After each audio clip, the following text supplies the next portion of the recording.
Hello student, welcome to rice smart Bangla YouTube channel. আমি তোমাদের Riya madam. আজকে যে বিষয়টা নিয়ে আমরা আলাপ আলোচনা করব সেটা হচ্ছে ব্যালেন্স অফ পেমেন্ট। এটা একটা এমন এরিয়া যেখান থেকে যে কোনো ধরনের কম্পিটিটিভ এক্সাম, সেটা সিজিএল হোক, এমটিএস হোক, স্টাফ সিলেকশনের যে কোনো পরীক্ষা হোক, রেলের এক্সাম হোক, বিসিএস এর প্রিলিমেন, সবেতেই প্রচুর কোয়েশ্চেন আসতে দেখি। কিন্তু সমস্যা হলো এরিয়াটা খুব কনসেপচুয়াল এবং একটু ভালো করে না জানলে বা বোঝা না থাকলে কোয়েশ্চেন করাটা কিন্তু ইম্পসিবল।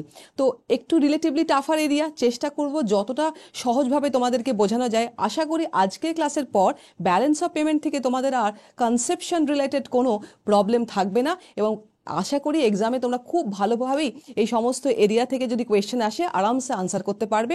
তাহলে শুরু করি ক্লাসটা। তো ক্লাসটা শুরু করার আগে যে বিষয়টা তোমাদের বলার, তো রাইস স্মার্টে টার্গেট WBCS 2024কে মাথায় রেখে অসংখ্য ব্যাচের ভর্তি শুরু হয়েছে এবং ভর্তি সংক্রান্ত বিষয়ে যাবতীয় তথ্যের জন্য তোমরা এই নাম্বারটাতে কল করতে ভুলো না। 033662035574 এই নাম্বারে কিন্তু তোমরা সবাই কল করে ভর্তি সংক্রান্ত বিষয়ে যাবতীয় ইনফরমেশনস নিয়ে নিতে পারো। আচ্ছা, এরপরে আমরা মেজর ক্লাসটাতে হিট করব। তো বিষয়টা আজকের কি, প্রথমেই বললাম ব্যালেন্স অফ পেমেন্ট এবং আগেই বললাম একটা কনসেপচুয়াল এরিয়া। কিন্তু আশা করি আজকের ক্লাসের পর আর এই এরিয়া থেকে তোমাদের কোনো রকম কিছু প্রবলেম হবে না, রাইট? তো শুরু করলাম বিষয়টা। তো ফার্স্টে যেটা আমাদের বলার সেটা হচ্ছে ব্যালেন্স অফ পেমেন্টের ডেফিনেশনস বলতে কি বুঝি। ব্যালেন্স অফ পেমেন্টের ডেফিনেশনস বলতে বোঝাচ্ছে, দেখো, it is the systematic record of all economic transactions of the resident of the country with the rest of the world during a financial year. তার মানে একটা নির্দিষ্ট আর্থিক বছরে একটা দেশের সঙ্গে ওয়ার্ল্ডের ডিফারেন্ট কান্ট্রিজের যে ইকোনমিক ট্রানজাকশন হচ্ছে। এবার ইকোনমিক ট্রানজাকশন একটা খুব লার্জ টার্ম। ইকোনমিক ট্রানজাকশন মানে অর্থনৈতিক লেনাদেনা।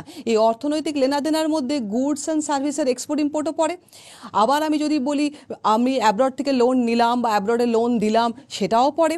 বিদেশিরা আমার দেশে ইনভেস্ট করলো, আমি বিদেশে ইনভেস্ট করলাম, সেটাও পড়ে। তার মানে সমস্ত ধরনের ইকোনমিক যা কিছু ট্রানজাকশনস বা লেনদেন হচ্ছে সেই সমস্ত বিষয়গুলো কিন্তু ডেফিনেটলি আমাদের ব্যালেন্স অফ পেমেন্টের মধ্যেই নোটিফাই করা হয়। এবার বিষয় হচ্ছে, এটা একটা ফাইন্যান্সিয়াল ডকুমেন্ট, এটা কি অনন্তকালের জন্য সমস্ত এই ধরনের এন্ট্রিকে রেজিস্টার করে? বিষয়টা হচ্ছে একদমই নয়। একটা নির্দিষ্ট ফাইন্যান্সিয়াল ইয়ার, আমরা সবাই জানি ফাইন্যান্সিয়াল ইয়ারটা 1 এপ্রিল থেকে শুরু হয়, 31 মার্চে এন্ড হয়। তাহলে আমি যদি ফাইন্যান্সিয়াল ইয়ার ধরি 2022-23, রাইট? তার মানে 2022-23-এ ইন্ডিয়ার সঙ্গে ওয়ার্ল্ডের ডিফারেন্ট কান্ট্রিজে, তার মানে আমি যদি কান্ট্রিটা ধরি ইন্ডিয়া, তো ইন্ডিয়ার সঙ্গে rest of the world, right? Rest of the world, ইন্ডিয়ার সঙ্গে রেস্ট অফ দ্য ওয়ার্ল্ডের যাবতীয় যা কিছু ট্রানজাকশনস হচ্ছে সেটা যে ফাইন্যান্সিয়াল ডকুমেন্ট এই 1 বছরের জন্য নোটিফাই করে রাখা হয় বা শনাক্তকরণ করা হয় বা এন্ট্রি করা হয়, সেটাকে ওই কান্ট্রিটার মানে আমাদের এক্সাম্পল অনুযায়ী ইন্ডিয়ার ওই আর্থিক বছর মানে 2022-23-এর আমরা বলবো ব্যালেন্স অফ পেমেন্টের হিসাব, রাইট? তার মানে ব্যালেন্স অফ পেমেন্ট এই ডেফিনেশনের ক্ষেত্রে তোমাদের যে বিষয়গুলোর উপর প্রচন্ড মন দিতে হবে সেটা হচ্ছে ইকোনমিক ট্রানজাকশন। যদি থাকে only goods and services export import হবে না, কিন্তু শুধু গুডস অ্যান্ড সার্ভিসের এক্সপোর্ট ইম্পোর্ট এখানে বলছে না, সমস্ত ধরনের অর্থনৈতিক লেনদেনই এর মধ্যে আওতাভুক্ত, রাইট?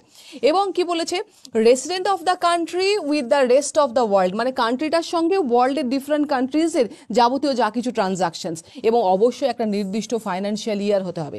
তার মানে এই ধরনের ডেফিনেশন ব্যালেন্স অফ পেমেন্টের, কোনটা ব্যালেন্স অফ পেমেন্টের প্রপার ডেফিনেশন হবে সেক্ষেত্রে দেখবে এই কি ওয়ার্ডসগুলো আছে কিনা, ইকোনমিক ট্রানজাকশন আছে কিনা, resident of the country and rest of the world, এই দুটো বিষয় বলে দেওয়া আছে কিনা, এবং একটা নির্দিষ্ট ফাইন্যান্সিয়াল ইয়ার বলা আছে কিনা। এর মধ্যে যদি কোনো একটা ইনফরমেশন মিসড আউট হয়, ডেফিনেশনসটা কিন্তু রং ডেফিনেশনস।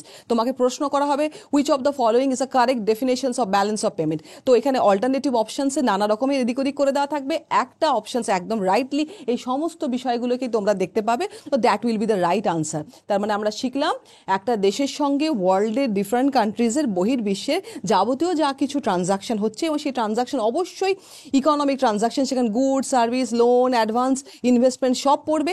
সেটা একটা নির্দিষ্ট আর্থিক বছরের জন্য যে ডকুমেন্টে লেখা হয় সেটা কান্ট্রিটার ব্যালেন্স অফ পেমেন্ট বলা হয়। এবার এটা এসেনশিয়ালি একটা ওপেন ইকোনমি কনসেপ্ট, রাইট? তো ডেফিনেটলি এটা একটা ওপেন ইকোনমি কনসেপ্ট। কেন ওপেন ইকোনমি বলছি? ইন্ডিয়া যদি ক্লোজড ইকোনমি হতো তাহলে আমার দেশ থেকে গুডস অ্যান্ড সার্ভিস বাইরে যেত না, বাইরে থেকে গুডস অ্যান্ড সার্ভিস আমাদের দেশে আসতো না, আমাদের দেশের লোক বাইরে ইনভেস্ট করতো না, বিদেশিরাও আমাদের দেশে ইনভেস্ট করতো না। সুতরাং সুতরাং সেক্ষেত্রে কিন্তু কোনোভাবে ব্যালেন্স অফ পেমেন্টের এই কনসেপ্টটাই আমাদের দেশের জন্য ভ্যালিড হতো না, কিন্তু India is a open economy, we all know that. সুতরাং ইন্ডিয়ার ক্ষেত্রে যে ধরনের ডকুমেন্টেশনসের আমাদের প্রয়োজন সেটা হচ্ছে ব্যালেন্স অফ পেমেন্ট। রাদার ওয়ার্ল্ডের সমস্ত কান্ট্রি যারা কিনা ওপেন ইকোনমি প্ল্যাটফর্মে রান করে তাদের সবারই ক্ষেত্রে কিন্তু আমরা ব্যালেন্স অফ পেমেন্টের ডকুমেন্টটা দেখব, রাইট? আচ্ছা, এরপরে আমরা নেক্সট এরিয়াটাতে মুভ করব। নেক্সট এরিয়াটা কি বলেছে দেখো, নেক্সট এরিয়াটা বলেছে structure of balance of payment accounting. তার মানে এই ব্যালেন্স অফ পেমেন্টের ডেফিনেশন তো পড়লাম, এবার এই ব্যালেন্স অফ পেমেন্টের এই যে এত নানাবিধ ট্রানজাকশন হচ্ছে, good service, loan, advance, investment, এগুলো কিভাবে এন্ট্রি করা হয় বা এই স্ট্রাকচার বা গঠন কীরকম হয়। বলছে দেখো, transactions are recorded in the balance of payment, যেটাকে আমরা শর্টে কি বলে থাকি, বিওপি।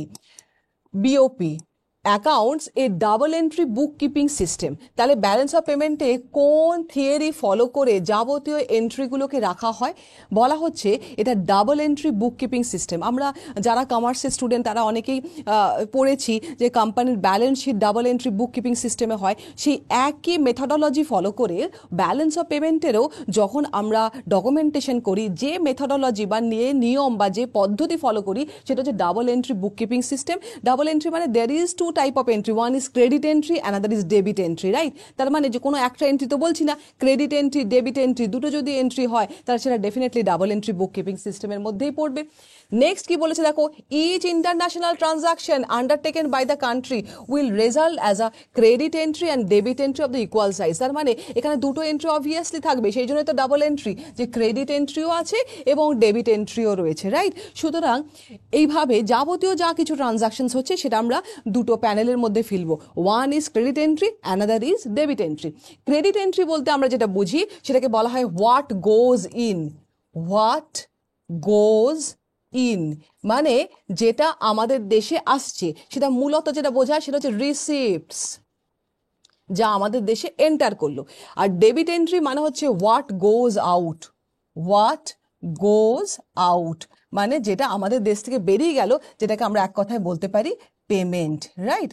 তার মানে ক্রেডিট এন্ট্রি মানে হচ্ছে হোয়াট গোজ ইন, যেটা রিসিপ্টস, অ্যান্ড ডেবিট এন্ট্রি মানে হোয়াট গোজ আউট, যেটা ডেফিনেটলি পেমেন্ট। একটা ছোট্ট উদাহরণ দিই, যদি আমি বলি আমার দেশ থেকে কোনো প্রোডাক্ট আমি বাইরে এক্সপোর্ট করলাম, খুব ভালো কথা, এবার এটা কোন এন্ট্রিতে দেবো, ক্রেডিট এন্ট্রি নাকি ডেবিট এন্ট্রি? তুমি বলছো আমি যখনই এক্সপোর্ট করছি তাহলে ডেফিনেটলি আমি ফরেন কারেন্সি আর্ন করছি, তো যখনই বৈদেশিক মুদ্রা আমরা আর্ন করলাম তো বৈদেশিক মুদ্রা আমাদের কান্ট্রিতে এন্ট্রি করলো, তাহলে ডেফিনেটলি আমরা যখন export of a goods and service বলবো সেটা হোয়াট গোজ ইন মানে রিসিপ্টসের পার্টে পড়বে, তার মানে সেটা ক্রেডিট এন্ট্রি হবে। কিন্তু যদি মনে করো আমি বিদেশি কোনো প্রোডাক্টকে ইম্পোর্ট করলাম, তো ডেফিনেটলি আমার দেশ থেকে ফরেন কারেন্সি বেরিয়ে গেল, তাহলে এই যে ফরেন কারেন্সি বেরিয়ে গেল, হোয়াট গোজ আউট, তার মানে পেমেন্ট হলো। পেমেন্ট হলে সেটা কোন এন্ট্রিতে যাবে, ডেবিট এন্ট্রি। তার মানে শিখে গেলাম any economic activity, good service, যে কোনো ইকোনমিক অ্যাক্টিভিটি থেকে যদি ফরেন কারেন্সি আমার দেশে আসে তাহলে সেটা ডেফিনেটলি ক্রেডিট এন্ট্রির মধ্যে পড়বে, আর যদি ফরেন কারেন্সি আমার দেশ থেকে বেরিয়ে যায় তাহলে সেটা ডেবিট এন্ট্রির মধ্যে পড়বে। তাহলে ক্রেডিট মানে রিসিপ্টস আর ডেবিট মানে পেমেন্ট, রাইট? নেক্সট কি বলেছে দেখো, an international transactions as international transactions are recorded, double entry accounting, BOP accounting must always balance total amount of debit must be equal to the total amount of credit. আচ্ছা, এই বিষয়টা কিন্তু আমরা পুরো থিওরিটা পড়ার পরে বুঝবো যে ব্যালেন্স অফ পেমেন্টে বলা হয় যে it is always in balance, মানে ব্যালেন্স অফ পেমেন্ট এই ডকুমেন্টের কোনো ডেফিসিটও হয় না, সারপ্লাসও হয় না, it is always in balance. তার মানে ব্যালেন্স অফ পেমেন্ট এই নামের মধ্যেই আমরা কিন্তু এই ব্যালেন্স কথাটা পাচ্ছি। তার মানে মনে রাখবে balance of payment is always in balance, এবং যে মেথডোলজির জন্য balance of payment is always in balance সেটা সবসময় বলবে double entry book keeping system. আচ্ছা, কিভাবে ব্যালেন্স হয় সেটা পুরো ক্লাসটা করার পর আশা করি বুঝতে পারবে। আপাতত মনে রেখো যে ব্যালেন্স অফ পেমেন্টের ডকুমেন্টের কোনো ডেফিসিট সারপ্লাস হয় না, এটা অলওয়েজ ইন ব্যালেন্স হয়, এবং যে সিস্টেমের জন্য হয় তাকে বলা হয় double entry book keeping system. বহুবারের বিসিএস এর প্রিলিমিনারি প্রশ্ন, অন্যান্য যে কোনো ধরনের পরীক্ষাতে আমরা এই প্রশ্নটা আসতে দেখি যে balance of payment is always in balance কোন মেথডোলজির জন্য, তাহলে আনসার করবে double entry book keeping system.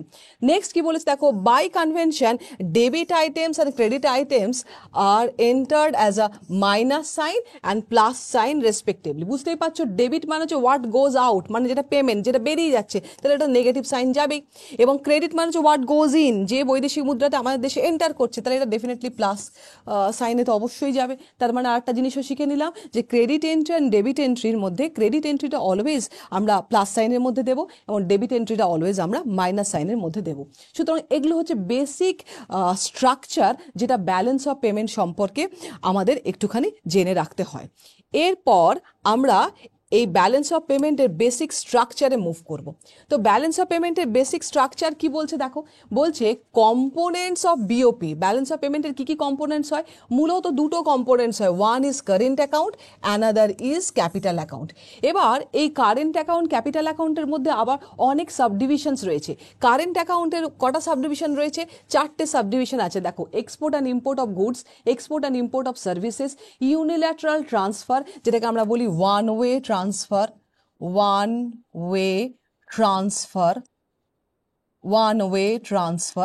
এবং ইনকাম রিসিপ্টস অ্যান্ড পেমেন্ট। তার মানে কারেন্ট অ্যাকাউন্টের মধ্যে আবার 4টে সাব কম্পোনেন্ট আছে।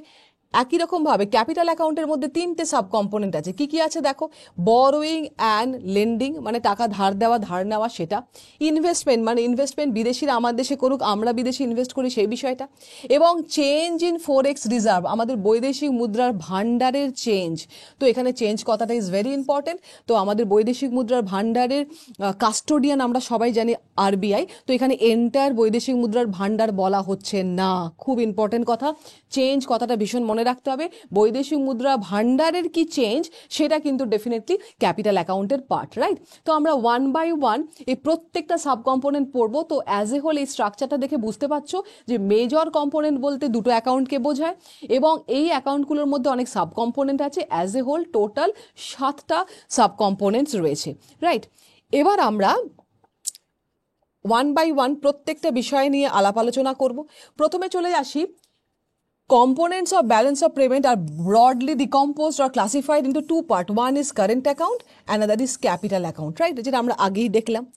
নেক্সট কি বলেছে দেখো, নেক্সট বলেছে যে কারেন্ট অ্যাকাউন্ট। কারেন্ট অ্যাকাউন্টে তোমরা পড়েছো যে কারেন্ট অ্যাকাউন্টের মধ্যে 4টে সাব কম্পোনেন্ট আছে। তো কারেন্ট অ্যাকাউন্ট বেসিকলি কি নিয়ে ডিল করে বলেছে দেখো, it records import and export of goods and services and unilateral transfers.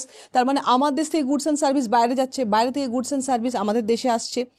মনে করো বিদেশ থেকে কেউ তোমাকে কোনো একটা প্রোডাক্ট পাঠালো, মনে করো তোমার বন্ধু তোমাকে বিদেশ থেকে একটা ফরেন পারফিউম গিফট করেছে, তুমি তার এগেনস্টে কিছু ডলারে পেমেন্ট করোনি, বা মনে করো তুমি একটা তাকে ঢাকায় শাড়ি গিফট করেছো, তার এগেনস্টে সে কিছু পেমেন্ট করেনি। তার মানে এগুলোকে বলা হয় ওয়ান ওয়ে ট্রান্সফার।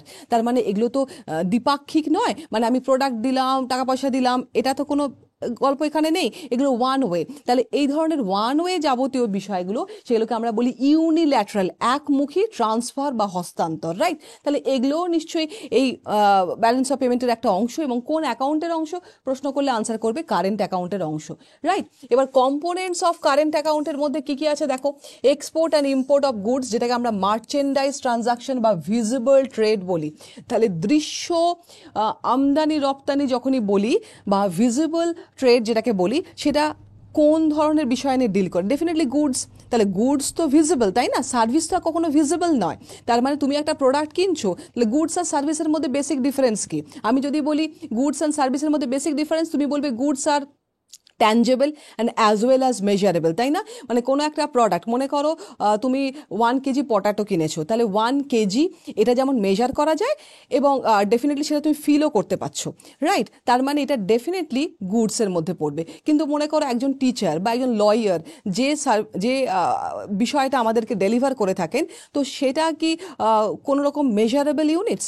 একদমই মেজারেবল ইউনিটস নয়। সেটা কি ট্যাঞ্জেবল? একদমই ট্যাঞ্জেবল নয়, রাইট? তার মানে একজন টিচার তিনি ভালো পড়িয়েছেন কি খারাপ পড়িয়েছেন, you can rank over it, কিন্তু তুমি বলতে পারো না যে আজকের ক্লাসটার পরে 1 লিটারের মতো বুঝলাম বা 1 কেজির মতো বুঝলাম, এটা তো বলা যায় না। তার মানে it can't be measure, right? তো ইউ ক্যান র্যাঙ্ক ওভার যে মডারেট কি গুড অর সো কি outstanding, you can rank over. তার মানে র্যাঙ্ক কোনগুলোর ক্ষেত্রে করা যায়? যে সার্ভিসের ক্ষেত্রে করা যায়, কিন্তু ইউ কান্ট মেজার, তুমি এটাকে পরিমাপ করতে পারো না ইউনিট দিয়ে। যেভাবে কিন্তু তুমি এই পটাটো বা আলুটাকে পরিমাপ করেছিলে 1 কেজি, সেটা কিন্তু কখনোই হয়, সার্ভিসের ক্ষেত্রে হয় না। তাহলে গুডস অ্যান্ড সার্ভিসের মধ্যে বেসিক ডিফারেন্স কি? Goods are tangible as well as measurable, services are intangible and not at all measurable. Goods পরিমাপ করা যায় এবং ডেফিনেটলি সেটাকে তুমি ফিলও করতে পারো, কিন্তু সার্ভিস কখনোই পরিমাপ করা যায় না এবং সেটাকে ফিল করা যায় না। তো সেই জায়গা থেকে দাঁড়িয়ে আমি যখন বলছি export and imports of goods, তাহলে সেটাকে সবসময় মনে রাখবে ভিজিবল ট্রেডের আন্ডারে পড়বে, এটাকে আমরা মার্চেন্ডাইজ ট্রানজাকশন বলি। একই রকমভাবে export and imports of services, এটাকে তুমি বলবে ইনভিজিবল ট্রেড, কারণ সার্ভিস কখনোই তুমি চোখে দেখতে পাও না, রাইট? এটাকে অ্যাকচুয়ালি ফিল করা যায় না, সেই জন্য এটাকে আমরা বলি ইনভিজিবল ট্রেড। আর কি বলছে?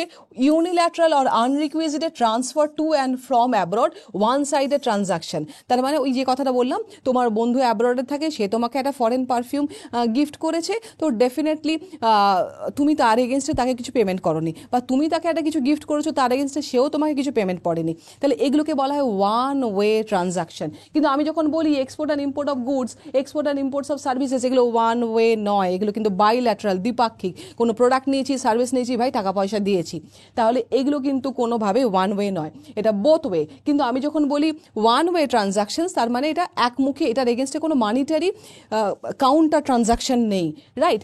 লাস্ট কি বলেছে দেখো, income receipts and payment to and from abroad. মনে করো বিদেশে আমার কোনো একটা প্রপার্টি আছে, সেই প্রপার্টিতে আমি থাকি না, কিন্তু ওটাকে আমি রেন্ট দিয়েছি, সেখান থেকে আমি আর্নিং করছি।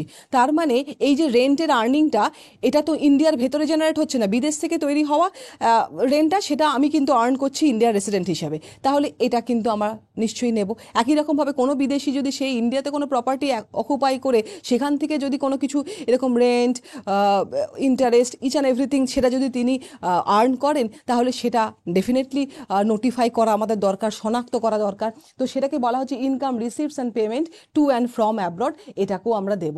তার মানে অ্যাজ এ হোল কারেন্ট অ্যাকাউন্টের 4টে এরিয়া রয়েছে, এবং 4টে এরিয়া মূলত গুডস, সার্ভিস, ওয়ান ওয়ে, এবং আমরা যা কিছু ইনকাম বিদেশ থেকে আর্ন করছি বা বিদেশিরা আমাদের দেশ থেকে আর্ন করছে, সেই বিষয়টাকে আমরা নেব। নেক্সট, এবার ওয়ান বাই ওয়ান প্রত্যেকটা বিষয় নিয়ে পড়ব। প্রত্যেকটা বিষয়ের মধ্যে প্রথমে চলে আসি first point, export and import of goods বা মার্চেন্ডাইজ ট্রানজাকশন বা ভিজিবল ট্রেড। এটা কি বলেছে দেখো, আমি আগেই বললাম এটা পুরোটা কি নিয়ে ডিল করবে বলো, গুডস নিয়ে ডিল করবে। তো বলেছে দেখো, a major part of the transaction in foreign trade is in the form of export and import of goods, যেটাকে আমরা ভিজিবল আইটেমস বলে থাকি।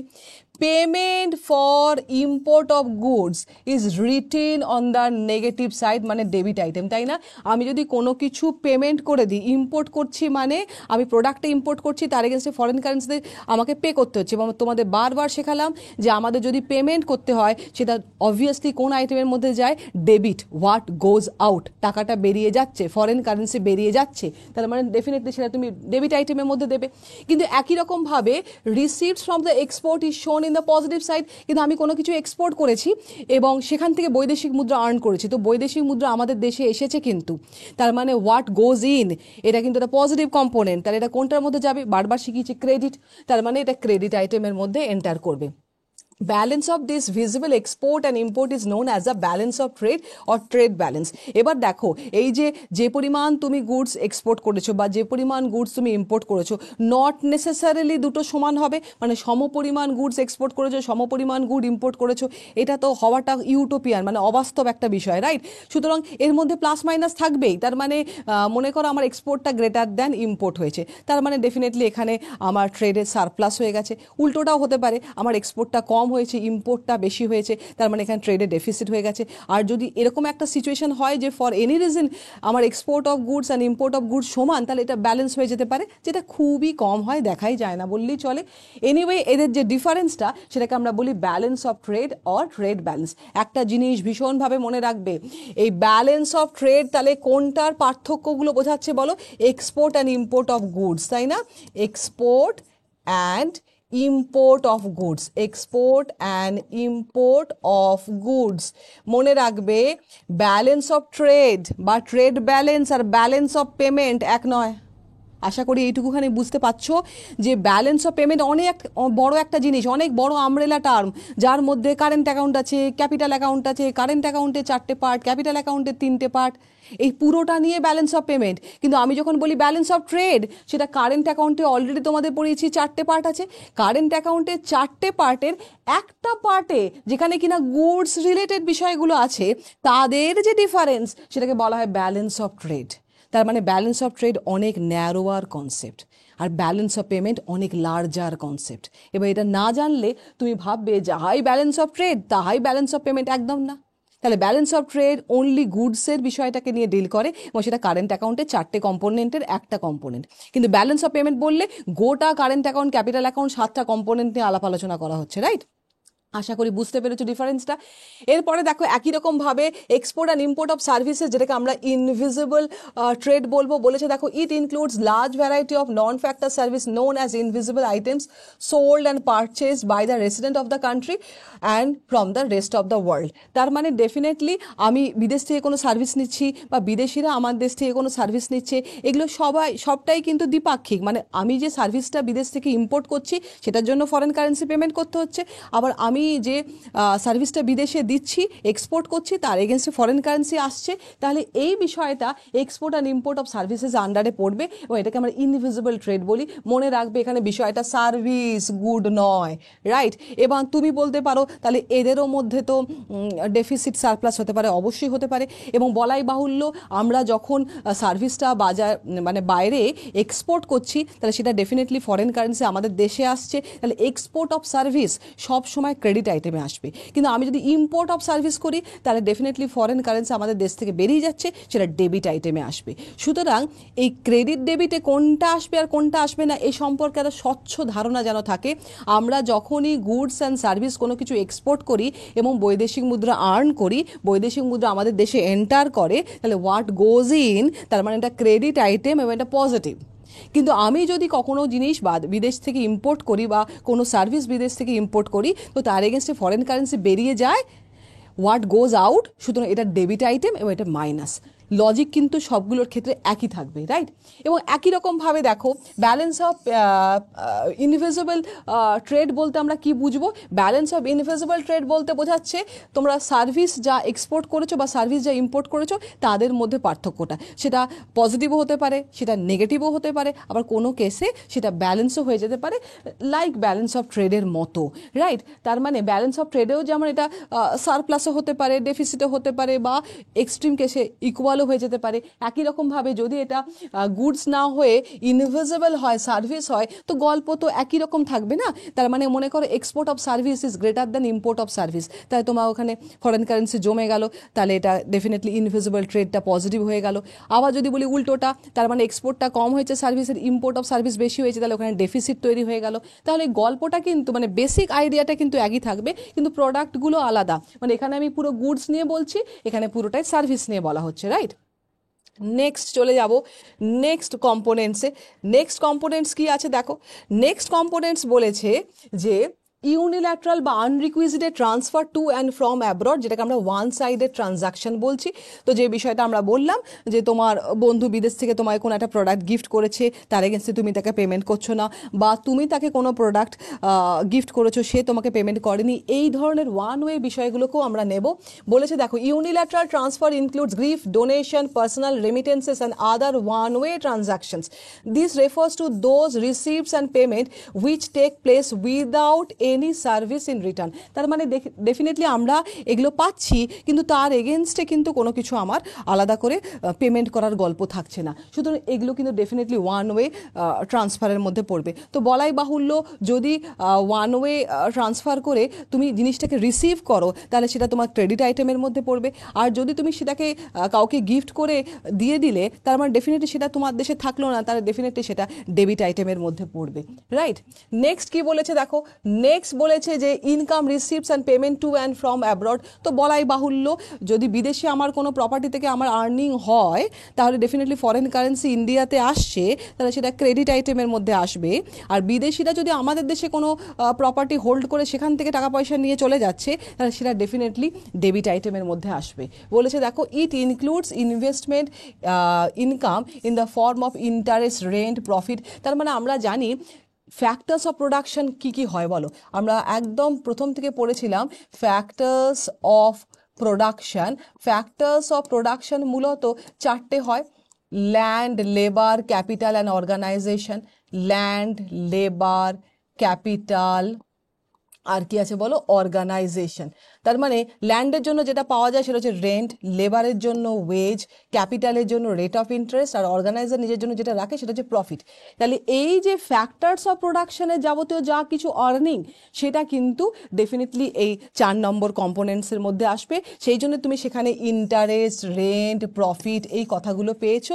তার মানে যে কোনো উৎপাদনে উপকরণ থেকে যা কিছু আমাদের দেশের লোক পাচ্ছে বা বিদেশিরা পাচ্ছে, সেটা যে কম্পোনেন্টের মধ্যে আসবে সেটা চলে যাবে income receives and payment to and from abroad.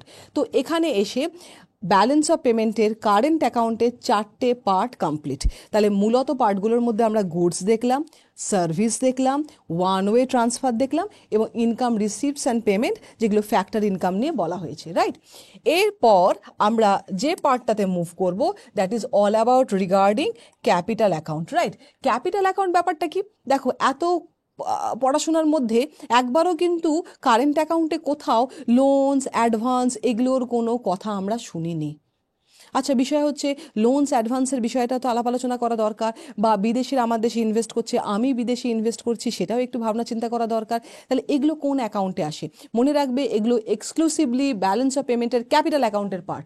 বলেছে দেখো capital account is that account which records all such transactions between the resident of the country and the rest of the world which causes a change in the asset or liability status of the resident of the country and its government. তার মানে loan নিলে definitely it is one kind of liability, right. তো definitely এই যে loan নেওয়া বা loan দেওয়া, তো এগুলোর মধ্যে অ্যাসেট, লায়াবিলিটি এই ধরনের কনসেপ্টগুলো is very much inter related, সম্পর্কযুক্ত, রাইট। সুতরাং অ্যাসেট লায়াবিলিটি স্ট্যাটাস একটা দেশের যে অ্যাকাউন্টের সাথে ভীষণভাবে জড়িত, সেটা কোন অ্যাকাউন্ট হবে, কারেন্ট অ্যাকাউন্ট কি ক্যাপিটাল অ্যাকাউন্ট? আনসার অলওয়েজ হবে ক্যাপিটাল অ্যাকাউন্ট, ভুলেও কারেন্ট অ্যাকাউন্ট করবে না। তো এর কি কি কম্পোনেন্টস আছে দেখো, loans, foreign investment, investment to and from abroad, change in foreign exchange reserve. একই রকমভাবে আমরা প্রত্যেকটা কম্পোনেন্ট নিয়ে ওয়ান বাই ওয়ান পড়ব। প্রথমে চলে আসি ফার্স্ট কম্পোনেন্ট, লোনস। বলেছে দেখো borrowing and lending of funds are divided into two transaction, মানে টাকা ধার নেওয়া বা টাকা ধার দেওয়া। তো বরোয়িং মানে টাকা ধার নেওয়া আর লেন্ডিং মানে টাকা ধার দেওয়া। তো এটা দু ধরনের ট্রানজাকশনস মূলত তৈরি করে। কি বলেছে দেখো, private transaction and official transaction. Private transaction কি বলেছে দেখো, these are transactions that are affecting the assets and liabilities of the individual, business, etc. and other non-governmental entities. তো ইন্ডিয়া একটা মিক্সড ইকোনমি, ইন্ডিয়াতে পাবলিক সেক্টরও রয়েছে, প্রাইভেট সেক্টরও রয়েছে। তাহলে private sector যদি কোনোভাবে এই ধরনের লোনস অ্যান্ড অ্যাডভান্সেস অ্যাব্রড থেকে নেয়, তাহলে সেটা ডেফিনেটলি প্রাইভেট ট্রানজাকশনসের পার্টের মধ্যে পড়বে, কারণ এক্ষেত্রে গভর্নমেন্ট কিন্তু টাকা পয়সা ধার নেওয়ার বিষয়টা অ্যাব্রড থেকে করছে না। তার মানে গভর্নমেন্ট তার নিজের কোনো প্রজেক্ট বা তার নিজের কোনো কাজের জন্য কিন্তু ডেফিনেটলি এই ধরনের বরোয়িং করছে না। তাহলে এটা কিসের মধ্যে পড়ে যাবে, প্রাইভেট ট্রানজাকশনসের মধ্যে পড়বে।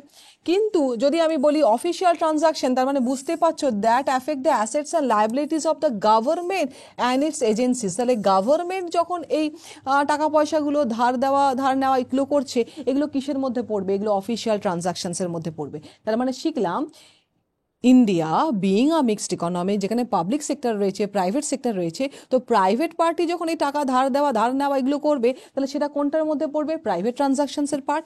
কিন্তু আমি যদি বলি গভর্নমেন্ট তার নিজস্ব কোনো প্রজেক্ট বা নিজস্ব কোনো বিশেষ স্কিমের জন্য যদি অ্যাব্রড থেকে টাকা ধার দেয় বা ধার নেয়, এগুলো কিসের মধ্যে পড়বে, সেটা অফিসিয়াল ট্রানজাকশনসের পার্ট, রাইট।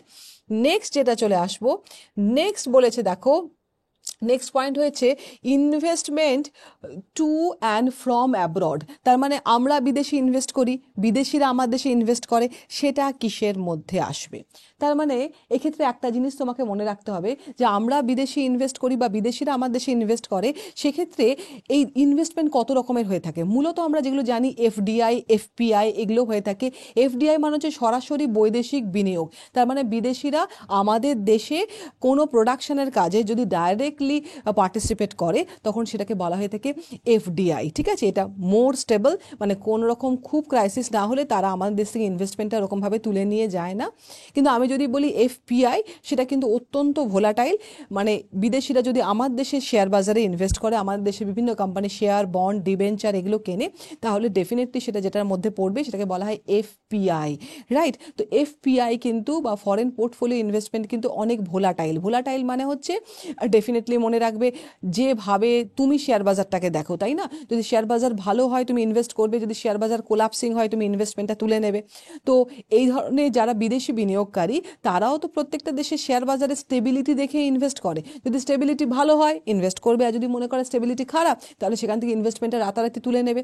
সুতরাং এইটা কিন্তু অপেক্ষাকৃত বেশি ভোলাটাইল। কোনটা বেশি পরিবর্তনশীল সেটা হচ্ছে এফপিআই, আর কোনটা অনেক বেশি স্টেবল সেটা হচ্ছে এফডিআই। তো একটা দেশের দুটোই দরকার হয়, তার মানে এফডিআইও দরকার হয়, এফপিআইও দরকার হয়। তার মানে আমার দেশে বিদেশিরা এসে কোলাবোরেশন করে কলকারখানা বানাক সেটাও আমরা চাইছি, আবার তারা আমার দেশে শেয়ার বাজারে ইনভেস্ট করুক সেটাও আমরা চাইছি, রাইট? তো সেই জায়গা থেকে আমরা যদি বিষয়টা বিদেশে করি বা বিদেশিরা যদি আমাদের দেশে করে তাহলে সেটা ডেফিনেটলি ক্যাপিটাল অ্যাকাউন্টের পার্ট। সেই জন্য বলেছি investment to and from abroad, আমরা বিদেশে ইনভেস্ট করি বা বিদেশ থেকে আমার দেশে ইনভেস্টমেন্ট আসুক, সেটা কিন্তু ফরেন ইনভেস্টমেন্টের পার্টের মধ্যে পড়বে।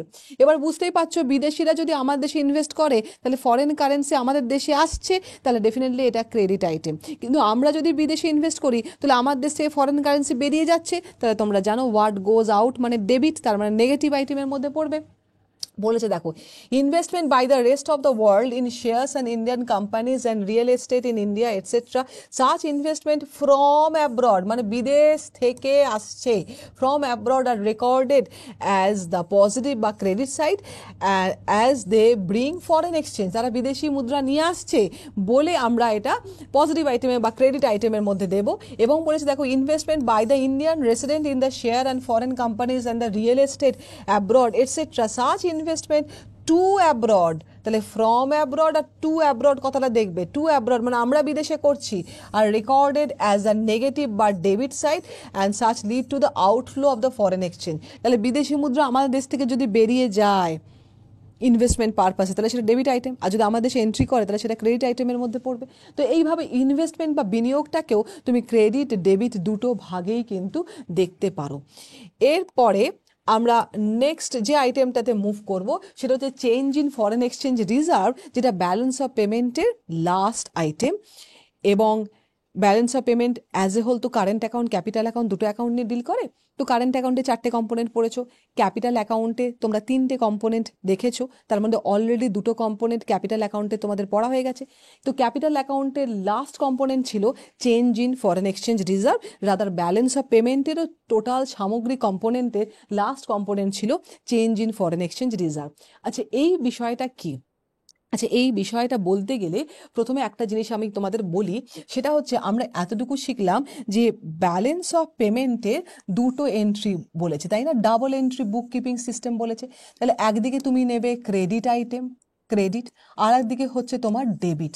তোমরা অলরেডি শিখে গেছো ক্রেডিট মানে হচ্ছে পজিটিভ আর ডেবিট মানে হচ্ছে নেগেটিভ। তাহলে হোয়াট গোজ ইন সেটা হয়ে যাবে কোনটা বলো? ক্রেডিট।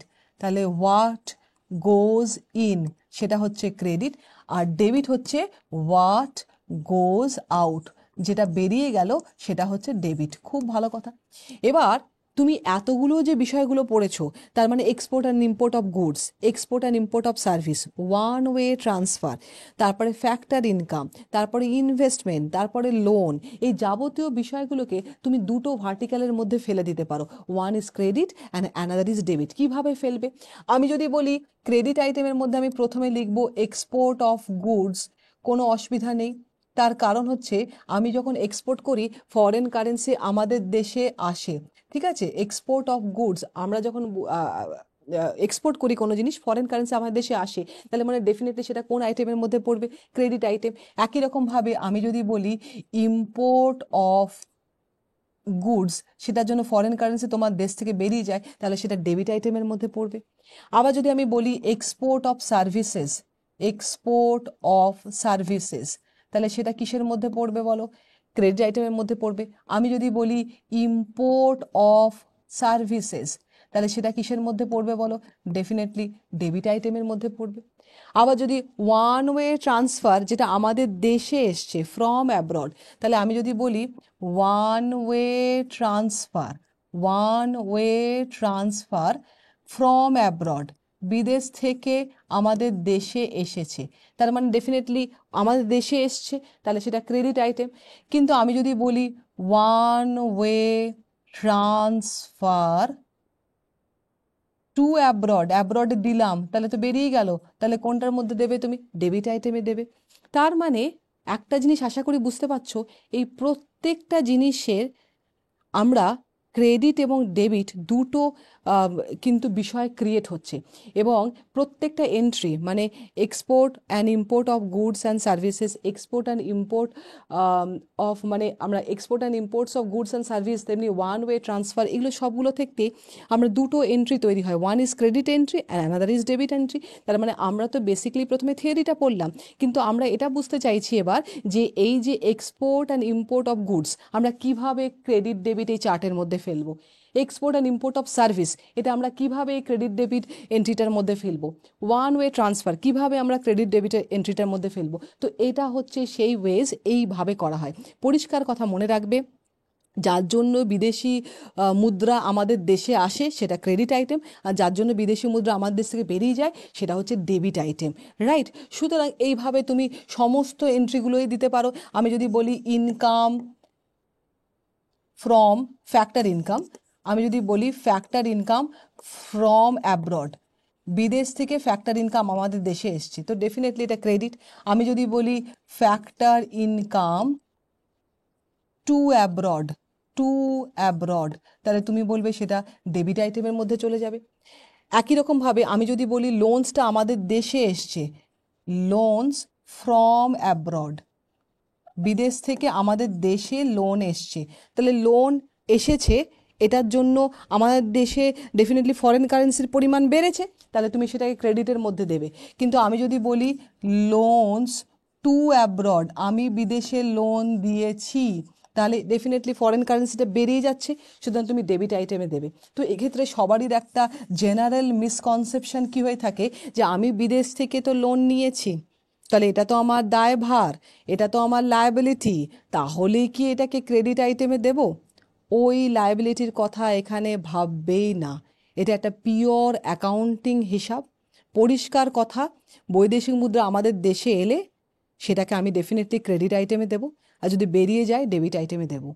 তো আমি লোন নিয়েছি, কবে রিপে করতে হবে এইসব নিয়ে এখন ভাবনা চিন্তা করার টাইম নয়। ভাবনা চিন্তা এটাই হবে যখন আমি ডাবল এন্ট্রি বুককিপিং সিস্টেমটার কথা বলবো, সেখানে এই ধরনের ভাবনা চিন্তার কোনো জায়গা নেই। এই ধরনের অ্যাকাউন্টিং সিস্টেমের ক্ষেত্রে একদম পিওর অ্যাকাউন্টিং হিসাব ফলো করা হয়। যদি লোনটা তুমি নাও বিদেশ থেকে, তো সেক্ষেত্রে তোমার কি লায়াবিলিটি হবে সেটা নিয়ে এখানে কেউ ভাবছে না। এখানে সেটা বলছে যে যেহেতু তুমি লোনটা নিয়েছো, বিদেশি মুদ্রা তোমাদের দেশে এসছে, সুতরাং এটা লোনস ফ্রম অ্যাব্রড, সেটা ক্রেডিট আইটেমে দিয়ে দেবে। আর যদি আমি লোন দিই বিদেশে, তো সেটা ডেফিনেটলি আমাদের দেশ থেকে বৈদেশিক মুদ্রা বেরিয়ে গেল, সুতরাং সেটা ডেবিট আইটেমে দেবে। তো বলাই বাহুল্য এরকম করে সমস্ত ট্রানজাকশনসগুলোকে তুমি পুট করে দিচ্ছ। এবার পুট করে দেওয়ার পর আশা করি এটা বুঝতে পারছো, এটা কখনোই পসিবল না যে এদিকে যতগুলো এন্ট্রি আমি দিয়েছি আর এদিকে যতগুলো এন্ট্রি দিচ্ছি সবই ইকুয়াল সাইজ হবে। It won't be possible.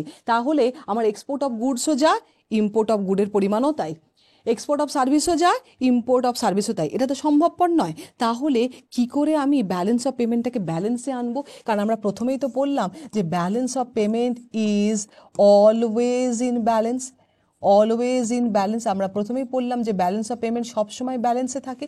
তাহলে কিভাবে, কোন জাদুকাঠিতে ব্যালেন্স অফ পেমেন্টটা ব্যালেন্সে আসবে? এক্ষেত্রে যে ট্রিকটা সেটা একটু মন দিয়ে শুনবে, এবং সেটা এই কম্পোনেন্টকে নিয়েই ডিল করছে।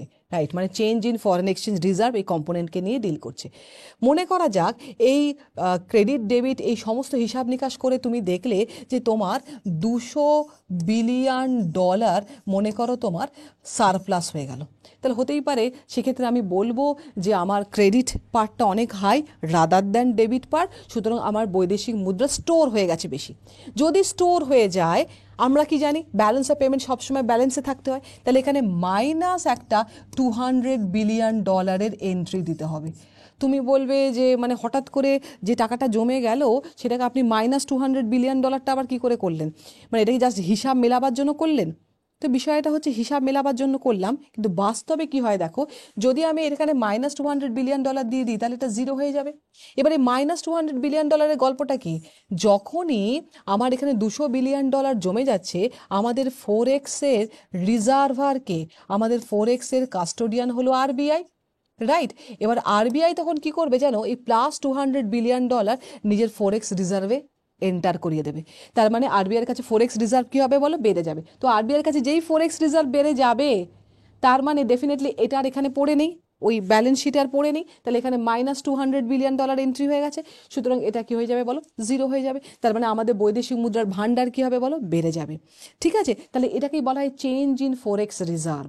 উল্টোটাও তো হতে পারতো, মানে মনে করো কোনো কারণে -$200 বিলিয়ন আমার সমস্ত বিষয়গুলোকে নিয়ে ক্যালকুলেট করে হয়েছে, মানে এই ক্রেডিট ডেবিটে যে কটা এন্ট্রি দিয়েছি সেই সব দিয়ে আমরা দেখছি -$200 বিলিয়ন হয়ে গেছে। তাহলে এক্ষেত্রেও ব্যালেন্স অফ পেমেন্ট যদি ব্যালেন্সে আনতে হয়, তাহলে আমাকে ডেফিনেটলি এটা +$200 বিলিয়ন এন্ট্রি করতে হবে। এই যে +$200 বিলিয়ন, এইটার গল্পটাও আশা করি এবার বুঝতে শিখেছো যে আমাদের ফোরেক্স রিজার্ভারের কাস্টোডিয়ান আরবিআই, আরবিআই তখন নিজের যে ফোরেক্স রিজার্ভ সেখান থেকে $200 বিলিয়ন দিয়ে এটাকে ব্যালেন্স করে দেবে। তার মানে আমাদের ফোরেক্স রিজার্ভ কিন্তু ডেফিনেটলি কমে গেল, $200 বিলিয়ন কমে গেল। তার মানে ডেফিনেটলি এখানে আরবিআই তরফ থেকে ওই অ্যামাউন্ট অফ মানিটা ইনজেক্ট করে এটাকে কি করে দেওয়া হবে বলো, ব্যালেন্স করে দেওয়া হবে। তার মানে শিখলাম যে ব্যালেন্স অফ পেমেন্ট ডকুমেন্টটা যে ব্যালেন্সে থাকে সেখানে মাস্টার স্ট্রোক প্লে করে change in foreign exchange reserve. তার মানে ওখানে যদি কোনো কারণে ফোরেক্স জমে যায়, আরবিআই সেটা সিজ করে নেয়। যদি কোনো কারণে সেখানে ফোরেক্সটা কমে যায়, মানে নেগেটিভে থাকে, তাহলে আরবিআই তার ফোরেক্স থেকে টাকা দিয়ে ওটাকে ব্যালেন্স করে দেয়। সেই জন্য balance of payment is always in balance, এবং এখানে সবচেয়ে গুরুত্বপূর্ণ ভূমিকা যে কম্পোনেন্টটা প্লে করে তাকে বলা হয় চেঞ্জ ইন ফোরেক্স রিজার্ভ। বুঝতে পেরেছো? তো বলেছে দেখো, the foreign exchange reserve are the financial assets of the government held in the central bank. A change in reserve serves as a financing item of India's BOP. তাহলে change in reserve, তার মানে একটা জিনিস মনে রাখবে, অনেকে আবার answer করে দেয় শুধু ফোরেক্স রিজার্ভ, হবে না। যদি আসে পরীক্ষায় কোয়েশ্চেনটা, which of the following is a balancing component of balance of payment, এবার অপশানে রয়েছে চেঞ্জ ইন ফোরেক্স রিজার্ভ বা change in India's asset liability. Next দেওয়া রয়েছে যে চেঞ্জ কথাটা না দিয়ে অনলি ফোরেক্স রিজার্ভ এরকম দেওয়া রয়েছে। তার মানে যদি শুধু ফোরেক্স রিজার্ভ থাকে তো আনসার করবে না, চেঞ্জ ইন ফোরেক্স রিজার্ভ থাকলে তবেই আনসার করবে। তাহলে ব্যালেন্স অফ পেমেন্টের কোন কম্পোনেন্টটা ব্যালেন্স করে, এখানে অপশানে যদি চেঞ্জ ইন ফোরেক্স রিজার্ভ থাকে আর অনলি ফোরেক্স রিজার্ভ থাকে, অনেকেই আবার ফোরেক্স রিজার্ভ শুধু আনসার করে ফেলে। না, ফোরেক্স রিজার্ভ মানে ইন্ডিয়ার এন্টার ফোরেক্স রিজার্ভের স্টকটাকে বোঝাচ্ছে, সেটা এখানে বলছে না। এখানে চেঞ্জটাকে বলছে, যতটুকু প্লাস হলো যতটুকু মাইনাস হলো সেটাকে বোঝাচ্ছে। সুতরাং আনসারটা সেখানে without any fail change in forex reserve হবে। তাহলে এটাই হচ্ছে ব্যালেন্সিং আইটেম। তাহলে চেঞ্জ ইন ফোরেক্স রিজার্ভ এটাই ব্যালেন্স অফ পেমেন্টের কি হয় বলো, ব্যালেন্সিং আইটেম। এবার একটা জিনিস দেখো, সহজ বুদ্ধি কি বলছে, আমার যদি ব্যালেন্স অফ পেমেন্টে কোনো কারণে টাকা জমে যায় +$200 বিলিয়ন হয়, আমি কি শেখালাম, আরবিআই সেই টাকাটা সিজ করে নেয়। আরবিআই সেই টাকাটা সিজ করে নিলে আরবিআই ফোরেক্স রিজার্ভ কী হবে বলো, বেড়ে যাবে। তাহলে আরবিআই এই যে ফোরেক্স রিজার্ভটা বেড়ে গেল, তাহলে এটা তুমি কোন এন্ট্রিতে দেবে, ক্রেডিট এন্ট্রি না ডেবিট এন্ট্রি? তো আরবিআই ফোরেক্স রিজার্ভ বেড়ে গেছে, তুমি বলবে ডেফিনেটলি এটা ক্রেডিটে দেওয়া উচিত। তার মানে আমরা যখনই চেঞ্জ ইন ফোরেক্স রিজার্ভটা ডেফিনেটলি যখন আরবিআই নিজের কাছে মানে জমিয়ে ফেলে, তার মানে আমরা যখন বলবো change in forex, change in forex যেটা দিয়ে আরবিআই ফোরেক্সের ভান্ডারটা কি হয় বলো, বাড়ে, তাহলে সেটা কিন্তু ডেফিনেটলি ক্রেডিট আইটেমের মধ্যে পড়বে। যদিও তুমি এখানে একটা নেগেটিভ সাইন দিচ্ছ, ভুলেও ডেবিটে ফেলো না, এই কথাটা ভীষণ ইম্পর্টেন্ট। এখানে একটা নেগেটিভ সাইন তো হয়েছে, দেখো এখানে প্লাস $200 বিলিয়ন জমে গেছিল, এখানে আরবিআই প্লাস $200 বিলিয়ন নিজের কাছে রেখে দিল, তার জন্য তুমি এখানে একটা মাইনাস সাইন দিলে। এবার তুমি কি শিখেছো, মাইনাস মানে আমার ডেবিটে ফেলে দেওয়া উচিত? একদমই না, কারণ এখানে এই মাইনাসটা বলতে বোঝাচ্ছে আরবিআই ফোরেক্স রিজার্ভ কিন্তু বেড়ে গেছে, সেই জন্য এখানে মাইনাস সাইনটা দিয়েছে জাস্ট ব্যালেন্স করার জন্য। সুতরাং চেঞ্জ ইন ফোরেক্স যেটা কিনা পজিটিভ ইম্প্যাক্ট ফেলে সেটা ক্রেডিট আইটেমের মধ্যে পড়বে। আবার যদি আমি বলি এখানে দেখো -200 বিলিয়ন দুটো অ্যাকাউন্ট মিলে হয়ে গেছে এবং তুমি +200 বিলিয়ন ডলার দিয়ে এটাকে জিরো করছো, তার মানে ডেফিনেটলি এখানে প্লাস কথাটা আছে, তুমি ভাববে আমি ক্রেডিট দেবো না, আরবিআই স্টক থেকে কিন্তু বৈদেশিক মুদ্রা কমে গেল, রাইট? সুতরাং এটা ডেবিটের মধ্যে আসবে। তাহলে চেঞ্জ ইন ফোরেক্স যেটা আমরা বলবো আরবিআই বৈদেশিক মুদ্রার ভান্ডার কমিয়ে দেয়, সেটা সব সময় কিন্তু ডেবিট আইটেমের মধ্যে আসবে। তাহলে যেটা আমার চেঞ্জ ইন ফোরেক্স রিজার্ভ, যেটা আমার ডেফিনেটলি বৈদেশিক মুদ্রার ভান্ডারটা কমিয়ে দেয়, সেটা আমার ডেবিটের মধ্যে আসবে, আর যেটা আমার বৈদেশিক মুদ্রার ভান্ডারটা বাড়িয়ে দেয় সেটা ক্রেডিট আইটেমের মধ্যে আসবে, রাইট? সেই জন্য বলেছে দেখো, any withdraw from the reserve is recorded as the positive side. তার মানে আমি এখান থেকে +200 বিলিয়ন উইথড্র করে নিলাম, তাহলে ডেফিনেটলি ক্রেডিট আইটেম। আর any addition to this reserve, RBI নিজের স্টক থেকে $200 বিলিয়ন দিল, তাহলে সেটা হয়ে যাচ্ছে ডেবিট আইটেম। তো এখানে সবচেয়ে ইম্পর্টেন্ট কথা, এখানে চেঞ্জ ইন রিজার্ভ বিষয়টার উপর মন দেওয়া উচিত, নট অনলি রিজার্ভ, মানে শুধু রিজার্ভের কথা এখানে বলেনি, change in reserve is very important. তো এইখানে এসে আমাদের ব্যালেন্স অফ পেমেন্টের এন্টায়ার বিষয়টা এন্ড। আশা করি ক্লাসটা তোমাদের জন্য হেল্পফুল হয়েছে এবং তোমরা বুঝতেও শিখেছো যে কিভাবে ব্যালেন্স অফ পেমেন্ট ডকুমেন্টটা অলওয়েজ ইন ব্যালেন্স থাকে, তার কটা কম্পোনেন্ট হয়, কিভাবে এন্টায়ার সিস্টেমটা রান করে, রাইট? তো আশা করি বিষয়টা, এরপরে এখান থেকে কোনো কোয়েশ্চেন এলে তোমাদের আর অসুবিধা হওয়ার কথা নয়। ভিডিওটা রিপিটেটিভ মোডে বারবার দেখো, আশা করি যা কনফিউশন ছিল সেটা ক্লিয়ার হয়ে যাবে। এ প্রসঙ্গে বলে রাখি, রাইস মার্টে এই ধরনের কোর্সগুলো শুরু হয়েছে, WBPSC, food SI, clerkship, miscellaneous, এই ধরনের যে কোনো কোর্স সংক্রান্ত বিষয়ে খবরের জন্য এই নাম্বারটাতে কল করতে ভুলো না। Thank you for watching.